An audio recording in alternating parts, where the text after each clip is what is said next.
Hello, ka channel mesa.skincare clear tu te chi bai le ve ko le mesa chak chuak kan ya tu chu ma chuan in skincare ka ron ti dona tun haya offer te kan soya engengamo product te kan review akal la ka mukbang le in review kan nei tel ze so phoka tun chu ma chuan skincare top ka ron ti dona night time skincare ka ron ti dona skincare video pa ngai ka ti lo na po hi re vele ta fiawa chu wang chuanin ron siam vele shim kha thain ka shea kan la ti chhozel thowanga ti chuanin engei man big engei man chin ti hi zona ka don tampol ania ti top mayang man big man chin chu ka nei shan lawa ka mang lor kwal vel veka man hi chu tun nai te yan han man deuh big hi chu ka neya thunga na I han man wal le han man regu deuh lek big hi chu ka neya chu te po chu ka ron ti lang zelanga ti chuanin ma sabera chuanin video shot 300 hei ka mang dona kind life ka chani tain ka share hei hi tunai chu video shot hi alara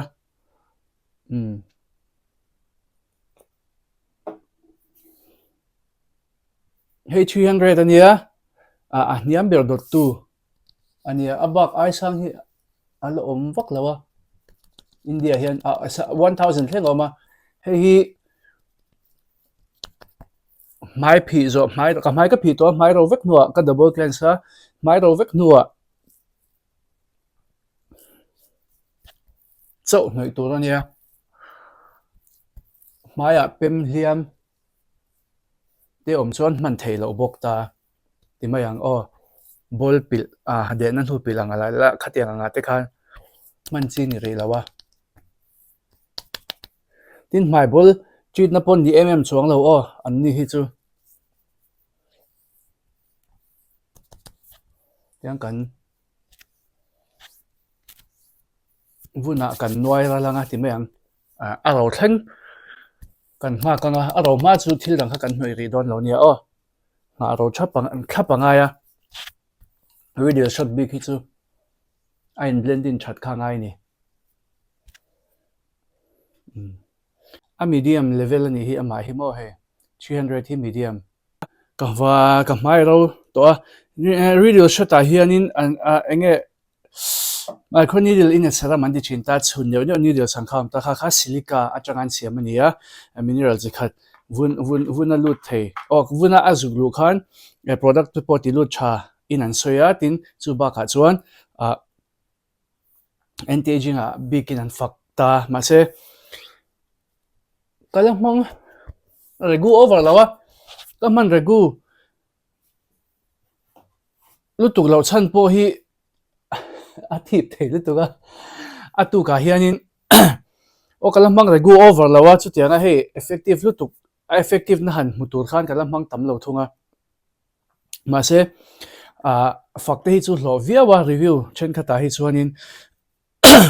kar kata hi 300 te hi kar khata voi thum me voi level man ga man tia 100 hi chu vuni na zo chon zantin na poi lo an tia chuan 700 te hi chu kar khata voi ni vel 900 asang bel te pe chu kar khata voi khatlek po poi lo tiang vel te po kha om ve man dan kha kan lo shiat ve shim tan chuan in tun haya ka man tamber chu purito unscented Centella toner hinia hey sika ka ti really short khan mo product zangi han apply che lo ati thip ta sep ani chu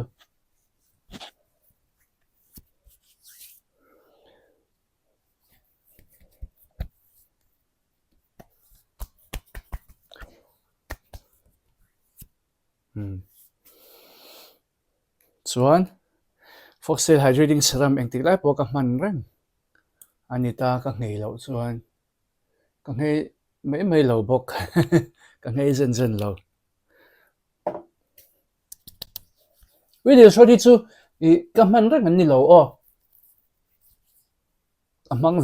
vele zo chang hi ka neya ka mang regu over lo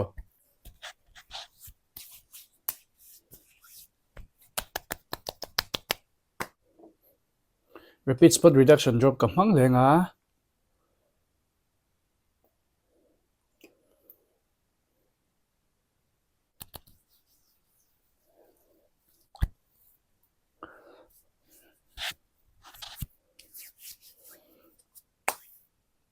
chuan Centella skin 1004 ka hmang dona adapt le a fake ka ne a khoi zo nge fake a in rin khoi zo king a fake hi in a fake a in rin le tian ti vela Instagram la ma khan a fake le fake lo kha share shana ha karon post to ro uluk de in lo ve en ula share chan na ol samber chu hei a fake lo chu hei tian anunga hian hei a label nunga hian thala ka omai tlama chu nom ve lo wa chuan hi 100 ml ve ve nia o kha ka lo sei lang ve shim shimanga hi a fake lo zo ka ni ha chuan ka hmang dona hei ka ne na la rei lo wa ka hmang thin to thawa ma se tun haya a duplicate te kan neta ka wang hianin a fake kan neta ka bai a thal hi kan le ve le a ron compare nan shim shim khan mo chuan hei a drop pari a combik chuan a fake po hi ka hmang ve shim shim tho ni chu atira chuan engwak mani lo wa ka man tir chuan ke ma chuan engwak ma tianga han englo ti mai la a chian na tur kha le vun atana thil poi a thlen kha ka tong lo ni chu ke ma chuan mo ma se in muang khan kha ta hmang ve ta nuala hei man ve nual to hi mo a khat vek khan ya ka hmang ve ta nuala ka man nuwa khan COSRX SNAIL peptide eye cream ka thil man no hi cha tlom na ka nei chu ka lo da se lang tlema kan man rei tak de wa khan ka hun kha ati thip de to tlat ani chu ati calming tur ai ma khan hun kha ati thip de ta kha ka man chun zom ta lo ta chuan ka hmang hei tiang ka da top ka hmang to lo ka khoi to lo top mai ni alo save lu tuk lo fake na chu mo chuan purito tu na chu ka hmang na sa ka ti khamo ka hi an Centella Serum ania Centella ngai sang tanana na chu Centella hi ka hmang sa to pa calming hi ka ngai Pawimawh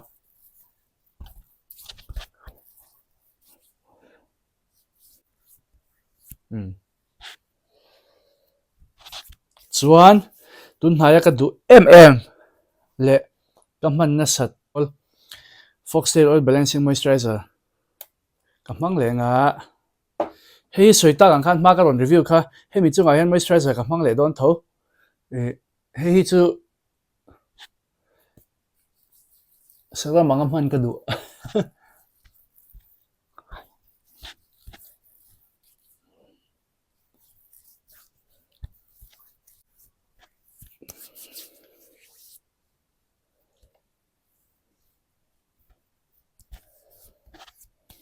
chuanin tuna hianin foxtail offer kha la mek boka chu ka lo soi le shim shim buy 2 799 buy 3 1099 le buy 4 1499 ka code sang man turom khamo buy 2 mesa 2 buy 3 mesa 3 buy 4 mesa 4 ti ni kha noi khanin link le code ka lo da le thonga tin tunjuma ka products ron man te po link a the ka lo da don ya so fo chin angin skincare kan ti hi chuanin tuna te po hei ke chu ka vunin na sota tuna po khan hei mang hnem miloti to via win ka ringa layer tam miloti to via win ka ring ka vunin na zo vunin na zo ma chuan a zo hunom mang he kai tuna ka step zon tiang zon te po hi kan vunin a zo huno mang ala zo lo chuan kha kan vun ngai chang chung zel khan kan vun ina a zo chin hisab zel khan skincare kha ti a tha a zo huna chuan ekma har sat nai nei lawang chuwang chuanin tia kalbek bek kha angaya tin a zo huna po engemaw changin product tharte kan lo try emo active stem asang deuh hlek tin kan lo thlak emo kan skincare te khati huna khan heta soi mo kal ngai hun kha om vele tho skincare chu mo 7 steps 10 steps ka zo to ti wangot khan kha tiang ren khan kal thelo hun kha om vele chin thowa vun hi chu ke mani mishing angbok hian ein thak ve renga chuwang chuanin vun thal kha in siam ve renga tero chuwang chuanin ti pop pop kha angam om lawa skin barrier ti chiat na te a ola ti chiat te ola entinan vitamin C 5% lo mang tai mang thel tu to kum tam ta ki mang to ta skincare steps po 7 8 9 10 ve kha iti thei to ta ni chuanin ka mang re to khate vitamin C hi chu 20% hi kan kai dor te ang emo 15% a kan kai sang dor te ang kan ti ni thei a poilo kan vunin na zo chuan a poimi alo ma se kha tak kha enge kan vun kha voile khata product thar kan lo man phei chuan a zo lo ve le thei tho chuwang chuanin product thar kan introduce chuan kan man reng reng chuan kan vuna kar khata voi ni lek lek kal khala him beka tin kan lo skincare te po a steps kan lo ti tam deuh hleka product thar kan lo man bel box hi chuan dule a steps te po khatlem in han tla thlale deula kan vun zo to khan han kalila tin kan vun ai product thar te lo in adjust a kan vun ina alo zo huna kan routine nga kha kan kal le mai nga kha kha engma har sanam lo tin face wash moisturizer sunscreen le serum pakhat vel cho man chumpo hi a om ve ngai a poimi alo he hi o a chan chu kan vun kha kan ate kan reset siam a chia pon lo zuk ha dam tir ha chol tir ve so khan ngai chin ni chu poimo lu tuka ke manin a hun kha kan share ve ngai ni chu o chuanin a top bera sulwa su overnight vitalizing night cream night mask kha kamang don hei hi abur te ni a bulian chu tol tu ka mang phalo mo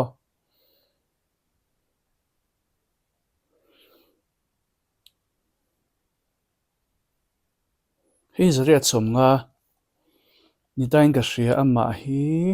35 ml ania divine beauty ka le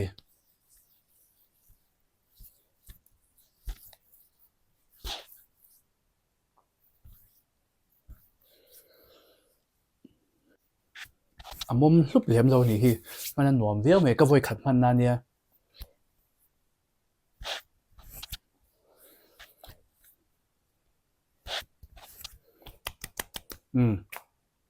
ti zong kha kanai time skincare kon ti theite nen lo chang kai poin lo hlok poin nge ka be se soita kan khan ni ka manang te ti mayang le ka steps follow ang za te hi in zo don vek lo in zo vek khel lawang in lo zo vek chona poilo ta zaina poin sa ka man kan chial lo kan yo khat ni thumli nga ruk sari riat kwa pakwa face wash double cleanse ten chuan som pakhatang velen ta face wash te chuma se in ngai dam meng or chiar tel lo meng chi kwa vel ka ron mang ta khatiang mang thei tur chuan vunina zo ngai voile khata azo lo kepo azo lo shim kepo steps hetiang za thi ti mayang iti top tiang atlem mi alo kepon tlem ka thilawa ka ti til khan ka mang big lawa ni skincare ka ti til chu ka mang big lawa vun zo tok te khan kan kala tin lela ma chuan try out ka nga a thina na hetia channel ka siam ma te po hianin mani lo ele review te ka nei ma shim Instagram la ma po a tho dan te a combination a kal chat dan te kha try kwal na sa thina ni chu mo ke ma nge po hianin retinol le vitamin C man kop thei mi alo ma se a man kop thei lo chuan entin nge vun ina aron react entin nge vuna aron lan chhuati de ka hrecha ka mang kop lui ngat ang kha kani ta chu wang chuan man kop lo tu kani te man kop tu kani te chu thu lo oi sham tu ni o ti chuanin soita ang khani invun ina zo hu no manga atira chong kini te po zo vek big lo purging te po kan nei ve pupa skincare kan ti te chuan tin skincare hi alo nuwa ma tu na product man nom tak tak ta ma ti cheu hi lo ol du lu tu ka dem chuang mi alo chu ke po ka ti til khan ati ra chuan amail theng betin ka kalvet tho na chungin product ka try out kolan satawang le active se kaman na satawang khan purging kha kan ina sa china ma se purging hi chu soit le soinu are hun oma are chuan are duaka kan fi hlim to thunga kha ania purging hi ril ruha pui kanom china ril ruha na tham kha thin lu tuk lawa a hun line na lo viau ma se alang sa chuang lo thunga de lo bokira ti chuanin de tu po kha om ngai chuang lawa ti chuanin I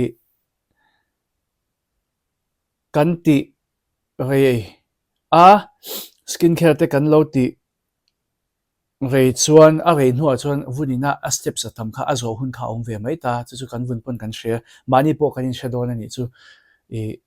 kan vun zuang tok zel khan kan khosa don nia skincare kan mang don nia o tuma overdo lo sham mi tuma nguti ka ron sei war ai chuan ka ron enge I awareness ka ron soina pakhat awareness pakhat ni te se overdo lo kha poimo lu tuka I chan chu kan vun kan ti chet bel cha chin o kha ipumpel thei kan pumpel thei kan ti na sat lo khan ole chuanin tun chuma chu ka du tok le photanga ka channel te milo subscribe ka video te milo like ka milo share sang sel tuina som chewa video le pe ka in phale che don nia